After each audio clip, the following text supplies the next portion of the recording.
important. I was elected on a historic mandate, but in recent months we've seen a handful of radical left judges effectively try to overrule the rightful powers of the president to stop the American people from getting the policies that they voted for in record numbers. It was a grave threat to democracy, frankly, and instead of merely ruling on the immediate cases before them, these judges have attempted to dictate the law for the entire nation. In practice, this meant that if any one of the nearly 700 federal judges disagreed with the policy of a duly elected president of the United States, he or she could block that policy from going into effect or at least delay it for many years, tie it up in the court system.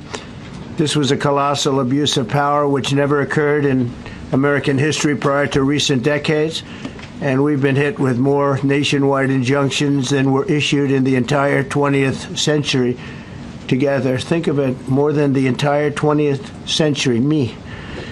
I'm grateful to the Supreme Court for stepping in and solving this very, very big and complex problem, and they've made it very simple. I want to thank Justice Barrett, who wrote the opinion brilliantly, as well as Chief Justice Roberts, and Justices Alito, Gorsuch, Kavanaugh, and Thomas. Great people.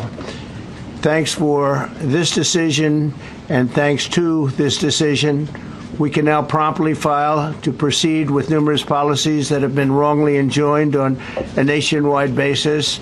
And some of the cases we're talking about would be ending birthright citizenship, which now comes to the fore. That was meant for the babies of slaves. It wasn't meant for people trying to scam the system and come into the country on a vacation.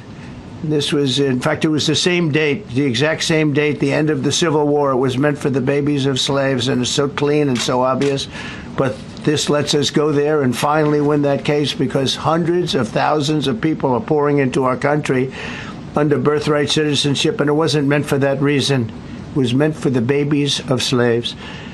So thanks to this decision, we can now promptly file to proceed with these numerous policies and those that have been wrongly enjoined on a nationwide basis, including birthright citizenship, ending sanctuary city funding, suspending refugee resettlement, freezing unnecessary funding, stopping federal taxpayers from paying for transgender surgeries, and numerous other priorities of the American people.